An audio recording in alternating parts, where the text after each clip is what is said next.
سنا ہے جس عورت سے آپ کی شادی ہوئی تھی وہ بڑی خطرناک عورت تھی اور آپ نے ڈر کے مارے اسے طلاق دے دی تھی۔ برگد کے درخت کے نیچے کرسی پر بیٹھے ایک خاموش طبع بوڑھے سے ایک منچلے نے استہزائیہ کہا۔ ساتھ ہی قریب بیٹھے نوجوانوں کی ٹولی نے آنکھوں ہی آنکھوں میں ایک دوسرے کو ہنس کر دیکھا۔ اللہ بخشے اسے، بہت اچھی عورت تھی۔ بنا ناراض ہوئے، بغیر غصہ کیے بابا جی کی طرف سے ایک مطمئن جواب آیا۔ ایک نوجوان نے ذرا اونچی آواز میں کہا، لیکن بابا جی لوگ کہتے ہیں وہ بڑی خطرناک عورت تھی، کیا نہیں؟ بابا جی کچھ دیر خاموش رہے، پھر کہنے لگے، کہتے تو ٹھیک ہی ہیں، وہ عورت واقعی بہت خطرناک تھی اور حقیقتاً میں نے ڈر کے مارے اسے طلاق دی تھی۔ یہ بات تو مردانگی کے خلاف ہے، عورت سے ڈرنا کہاں کی بہادری ہے؟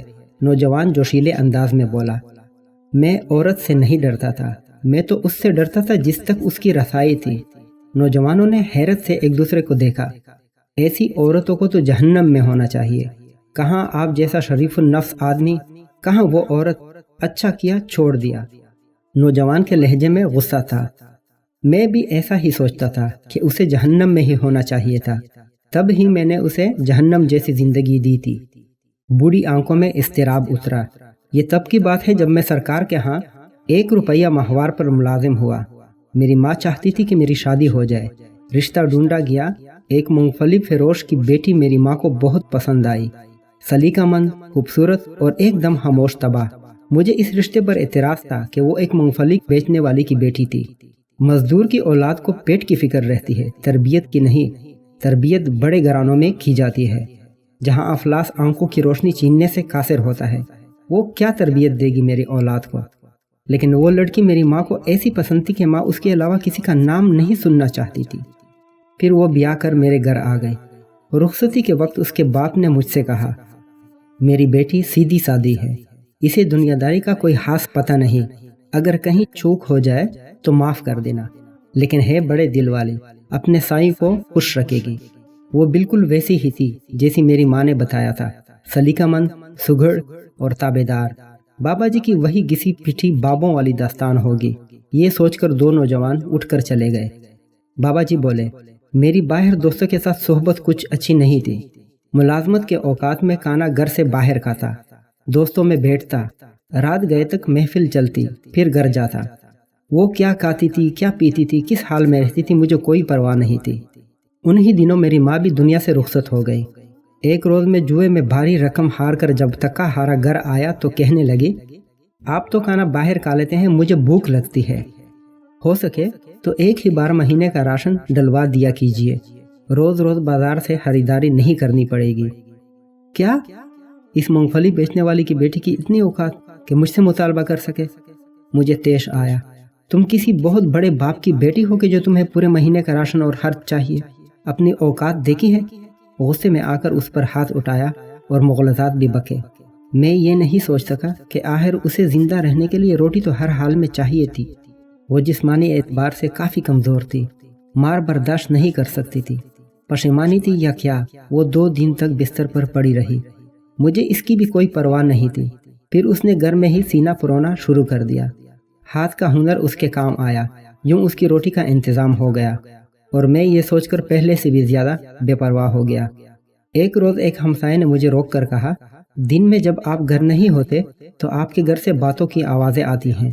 میرے سوا میری غیر موجودگی میں کون آتا تھا جس سے وہ اتنی آواز میں باتیں کرتی تھی؟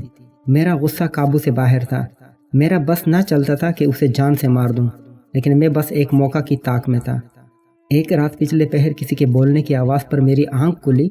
چاندی رات میں صحن میں پڑے ہر شے بالکل واضح طور پر دکھائی دیتی تھی۔ میں اٹھ کر دروازے تک آیا۔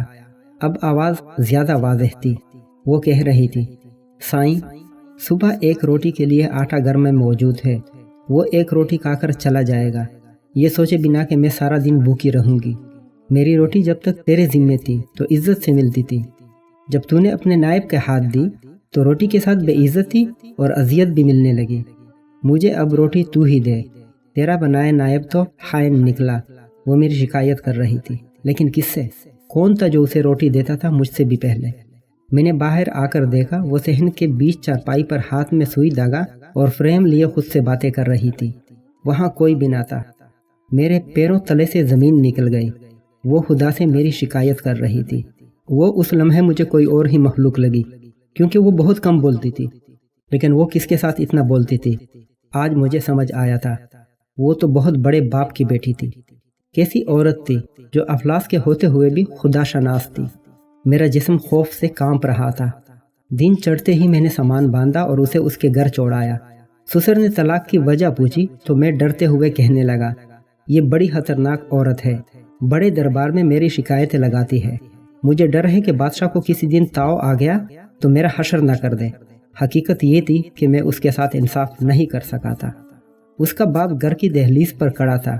میرے پلٹنے پر کہنے لگا، میں نے تمہیں کہا بھی تھا کہ اسے دنیا داری نہیں آتی، وہ تو بس سائیں کو خوش رکھنا جانتی ہے۔ اس کی مراد خدا سے تھی اور میں خود کو سمجھا تھا۔ جب میں گھر واپس آیا تو مجھ پر انکشاف ہوا کہ رات اس نے یہی تو مانگا تھا، تو خود مجھے روٹی دے، تیرا نائب تو خائن نکلا، اور آج نان نفقے کا اختیار مجھ سے چھین لیا گیا۔ میں بے تحاشا رویا۔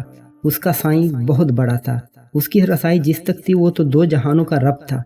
وہ جس کی ایک روٹی مجھ پہ بھاری تھی، وہ اس کے لیے کیا نہیں کر سکتا تھا۔ میں واقعی ڈر گیا تھا۔